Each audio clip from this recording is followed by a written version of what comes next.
കേരളത്തില് സീപ്ലെയിൻ പറന്നിറങ്ങി. ഹൈദരാബാദിൽ നിന്ന് സീപ്ലെയിൻ കനേഡിയൻ പൈലറ്റുകൾ അത് കൊച്ചി അന്താരാഷ്ട്ര വിമാനത്താവളത്തിൽ വന്നു. അവിടുന്ന് ബോൾഗാട്ടി പാലസിന്റെ മരീനയിൽ ഇറങ്ങി. അവിടെ നിന്ന് മാട്ടുപ്പെട്ടി പോയി. മാട്ടുപ്പെട്ടി അവിടെ റിസർവോയറിൽ പറന്നിറങ്ങി. അതിനുശേഷം നമ്മൾ ഇതിനെപ്പറ്റിയുള്ള വാർത്തകളെല്ലാം കണ്ടു. ഇതിനെ ടൂറിസം മന്ത്രി മുഹമ്മദ് റിയാസ് ആണ് ചുക്കാൻ പിടിച്ചത്. അതിനൊപ്പം മന്ത്രിമാരായ രാജീവും മന്ത്രി ശിവൻകുട്ടിയും ഉണ്ടായിരുന്നു.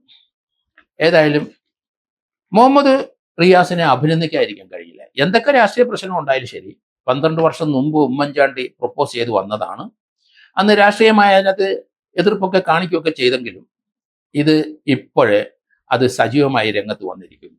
അതിന് അവരെ അഭിനന്ദിക്കുന്നത്, മുഹമ്മദ് റിയാസിനെ ഞാൻ അഭിനന്ദിക്കുന്നതിന്റെ കാരണം അതുകൊണ്ട് തന്നെ. കാരണം കേരളത്തിന്റെ വളർച്ച മുഴുവൻ ടൂറിസത്തിൽ കൂടെ മാത്രമേ ഉള്ളൂ. നമുക്ക് ഇവിടെ ടൂറിസത്തില് വളരെയധികം സ്കോപ്പുള്ള ഒരു സ്ഥലമാണ്. ഇന്ത്യയിലെ ഏറ്റവും പ്രകൃതി ഭംഗിയുള്ളതും മലനിരകളുള്ളതും ധാരാളം തടാകങ്ങളുള്ളതും 43ഓളം റിവർ നദികളുള്ള സ്ഥലമാണ് കേരളം.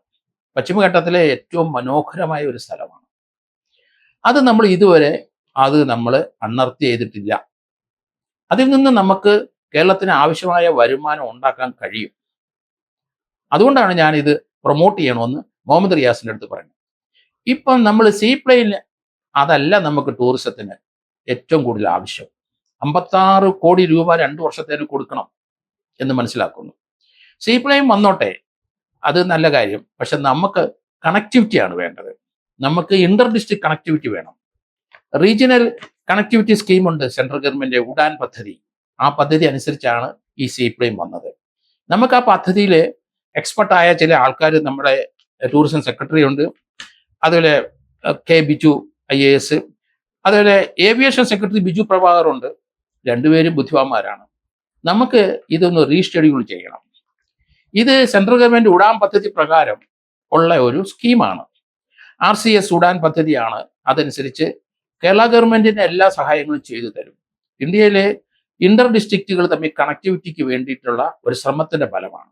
അത് കേരളം ആദ്യം ഉപയോഗിക്കണം. അതുകൊണ്ടാണ് ഞാൻ മുഹമ്മദ് റിയാസിന്റെ അടുത്തും മറ്റു മന്ത്രിമാരോടും പറയുന്നത്, നമുക്ക് അടിയന്തരമായിട്ട് ഇന്റർ ഡിസ്ട്രിക്ട് കണക്ടിവിറ്റിയുടെ തിരുവനന്തപുരം കൊല്ലം, അല്ലെങ്കിൽ കൊല്ലം ആലപ്പുഴ, ആലപ്പുഴ കോട്ടയം, ഇടുക്കി ജില്ലയിൽ തൽക്കാലം നമുക്ക് ഈ പദ്ധതി വേണ്ട. കാരണം നമ്മുടെ മൃഗങ്ങൾക്ക് അത് ശല്യമാവും. അതിന് യാതൊരു സംശയമില്ല. മടികെട്ട, ചോല ഉൾപ്പെടെയുള്ള സ്ഥലങ്ങൾ അവിടെയാണ്. ഈ എയറോപ്ലെയിൻ ആ വഴി, അല്ലെങ്കിൽ ഈ സീപ്ലെയിന് ഉൾപ്പെടെയുള്ള അതിലേക്ക് പറന്നു പോയാൽ ആ ഇടുക്കി ജില്ലയിൽ അത് അവർക്ക് ഡിസ്റ്റർബൻസ് ആവും. തൽക്കാലം നമുക്കത് വേണ്ട. നമുക്ക് അടിയന്തരമായി സർക്കാരിന് വരുമാനം ഉണ്ടാക്കാനും നഷ്ടമില്ലാതെ ഇത് കൊണ്ടുപോകാനും ഒക്കെ സാധിക്കുന്ന പ്രോജക്റ്റ് ഉണ്ട്. നമുക്ക് കോഴിക്കോട് നിന്ന് അവിടെ നിന്ന് വയനാട്ടിലേക്ക് അടിയന്തരമായിട്ട് വേണം. അതൊക്കെ ഒരു ഇപ്പോഴത്തെ ഈ കനേഡിയൻ അവരുടെ ഈ ഫ്ലൈറ്റ് വരുമ്പം അതിനകത്ത് ഇപ്പം 17 പേർക്ക് ഇരിക്കാവുന്നതാണ് അതിനകത്ത് സീറ്റ് അറേഞ്ച്മെന്റ്. 9ന്റെ ഉണ്ട്, 15ന്റെ ഉണ്ട്, 17 ഉണ്ട്, 20 ഉണ്ട്, 30 ഉണ്ട്. സീറ്റുകൾ ചെറുതും ഇങ്ങനെ പല തരത്തിലുള്ള സീറ്റുകളുള്ള ഫ്ലൈറ്റുകൾ ഇപ്പോൾ ഉണ്ട്. അപ്പൊ അത് എത്ര ചെലവ് കൂടിയാലും ശരി. കാരണം ഇവിടെ ഞാൻ പല ആൾക്കാരെ, എൻ്റെ ബന്ധുക്കൾ ഉൾപ്പെടെയുള്ളവർ പലരും ഈ നടക്കാൻ തന്നെ ബുദ്ധിമുട്ടാണ്. അവർക്ക് എയർപോർട്ടിൽ പോകാൻ, അവിടെ ചെന്ന് കയറാനൊക്കെ ബുദ്ധിമുട്ടാണ്. എങ്കിലും അവർക്ക് കണ്ണൂർ പോകണം. ഇവിടുന്ന് അവർ ഫ്ലൈറ്റിൽ കണ്ണൂർ ടിക്കറ്റ് എടുത്ത് പോകും. അവിടെ നിന്ന് കാറിൽ അവർ പേരാവൂരും അങ്ങനെയുള്ള സ്ഥലങ്ങളിലൊക്കെ പോകും. അപ്പൊ ഇത് വളരെയധികം ആൾക്കാർക്ക് ട്രെയിൻ യാത്ര ചെയ്യാനും കാർ യാത്ര ചെയ്യാനും ഇത്ര മണിക്കൂർ യാത്ര ചെയ്യാൻ വലിയ ബുദ്ധിമുട്ടാണ്. നമ്മുടെ 14 ജില്ലകളിലെ ഇന്റർ കണക്ടിവിറ്റിയുള്ള ഫ്ലൈറ്റുകൾ, ചെറിയ പ്ലെയിനുകൾ ഓടണം. അതാണ് ഞാൻ പറയുന്നത്. അതുകൊണ്ട് മുഹമ്മദ് റിയാസ് ഇത് ശ്രദ്ധിക്കണം, മറ്റു മന്ത്രിമാർ ശ്രദ്ധിക്കണം. കാരണം അത് നല്ലൊരു വരുമാനം സർക്കാരിന് വരുന്നത്. ഇവരുടെ കോൺട്രാക്റ്റിന് അനുസരിച്ചേക്കാട്ടിലും കൂടുതൽ പണം വരും. ഇന്ത്യയിലെ ഇപ്പൊ ആഭ്യന്തര വിമാന യാത്രക്കാർ 5 ലക്ഷത്തിലോട്ട് വന്നു.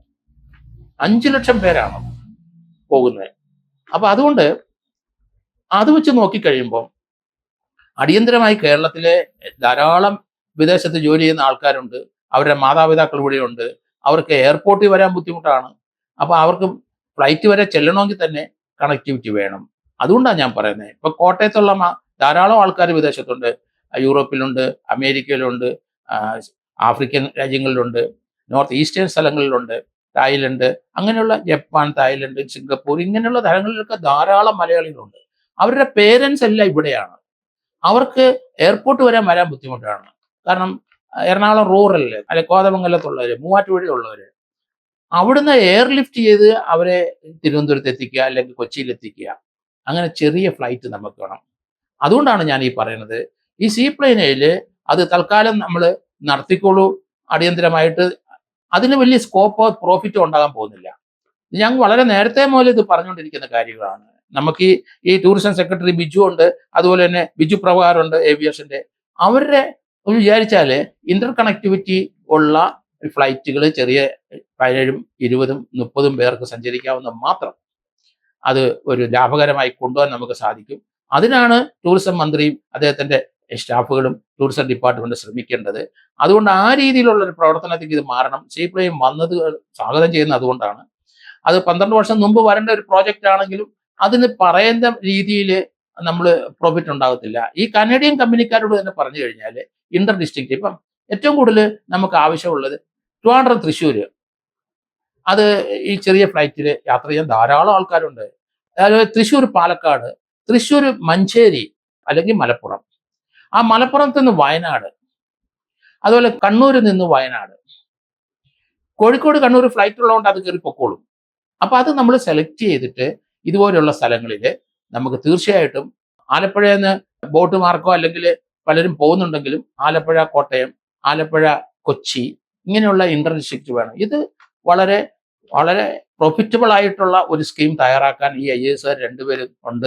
അതുകൂടാതെ ശബരിമല വളരെ ഇമ്പോർട്ടൻ്റ് ആയ സ്ഥലമാണ്. നമുക്ക് ശബരിമലയിൽ അടിയന്തരമായിട്ട് ട്രിവാൻഡ്രം അല്ലെങ്കിൽ കോട്ടയം, ശബരിമല, ഇതൊക്കെ നമ്മൾ നോക്കണം. കാരണം ഏറ്റവും കൂടുതൽ ടൂറിസ്റ്റുകൾ വരുന്ന തമിഴ്നാട്ടിൽ നിന്ന് ഇടുക്കി വഴി അവർ കോട്ടയത്ത് വന്ന് എരുമേലി വരികയാണ്. അപ്പൊ അതുകൊണ്ട് ആ കോട്ടയത്തുനിന്നോ അല്ലെങ്കിൽ ഇടുക്കിയുടെ ഏതെങ്കിലും ഭാഗത്തുനിന്നോ കട്ടപ്പനയെന്നോ നമുക്ക് വെക്കാം. ഇങ്ങനെയുള്ള സാഹചര്യങ്ങൾ നമ്മൾ നോക്കിയിട്ട് വേണം ഈ പുതിയ പ്രോജക്റ്റ് അടിയന്തരമായിട്ട് ഇത് നടത്തണം. കാരണം അതിനകത്ത് ഇപ്പം വാടകയ്ക്ക് എടുക്കാനേ നമുക്ക് പറ്റുള്ളൂ. ആ വാടകയ്ക്ക് എടുക്കുന്നത് ഇപ്പൊ 56 കോടി രൂപ 2 വർഷത്തേന് കൊടുക്കുന്ന ഒരു വാർത്ത ഞാൻ കണ്ടു. കാരണം അത് നമുക്ക് നഷ്ടത്തിലേക്ക് പോവുള്ളൂ. ഏതായാലും തുടങ്ങി വെച്ചത് നല്ല കാര്യം. നമുക്ക് വേണ്ടത് അവരുടെ കയ്യിൽ തന്നെ ഇഷ്ടം പോലെ 17, 9 മുതൽ 30 വരെ സീറ്റുള്ള പല ഡിഫറൻ്റ് ആയ ചെറിയ ചെറിയ ഫ്ലൈറ്റുകൾ അവരുണ്ട്. അത് കൊണ്ടുവരിട്ട് എത്ര കോടി രൂപ ആയാലും ശരി, അത് നമുക്ക് ഇന്റേണൽ ആയിട്ടുള്ള ഓട്ടത്തിൽ നിന്ന് തന്നെ നമുക്ക് ലഭിക്കും, തീർച്ചയായിട്ടും ലഭിക്കും ആ ഫ്ലൈറ്റുകൾ വന്നാലേ. അതുകൊണ്ട് ഒരിക്കൽ കൂടി മുഹമ്മദ് റിയാസ് ഇത് ശ്രദ്ധിക്കണം, അദ്ദേഹത്തിന്റെ കീഴിലുള്ള IAS ശ്രദ്ധിക്കണം, മന്ത്രിമാരായ രാജീവ്, അതുപോലെ ശിവൻകുട്ടി അത് ശ്രദ്ധിക്കണം. നിങ്ങളെല്ലാവരും ഒത്തൊരുമിച്ച് നമുക്ക് ഈ ഒരു നീക്കം മുന്നോട്ട് കൊണ്ടുപോകണം. അത് തീർച്ചയായിട്ടും ഇടതുപക്ഷ ഗവൺമെന്റിന് ഗുണമാണ്, അതുപോലെ തന്നെ ഇവിടുത്തെ വലതുപക്ഷത്തിനും ഗുണമാണ്, നാട്ടുകാർക്കും ഒക്കെ ഗുണമാണ്. അതുകൊണ്ട് ഈ ഒരു സ്കീം ഇടതുപക്ഷവും വലതുപക്ഷവും എല്ലാവരും അതിന് സപ്പോർട്ട് ചെയ്യും. കാരണം എല്ലാ രാഷ്ട്രീയക്കാരും നമ്മൾ നോക്കിക്കോളൂ, ഇവിടുന്ന് പറന്ന് അവര് ഓരോ സ്ഥലത്തോട്ട് ഓരോ ഡിസ്ട്രിക്ട് ചെല്ലാനായിട്ട് എന്തുമാത്രം പാടുപെടുന്നു. നമുക്ക് ഇന്റർ ഡിസ്ട്രിക്ട് സർവീസ് തന്നെ വേണം. അപ്പൊ അതുകൊണ്ടാണ് അത് നല്ല സ്കീം ആണ്, നല്ല പ്രോഫിറ്റബിൾ ആണ്.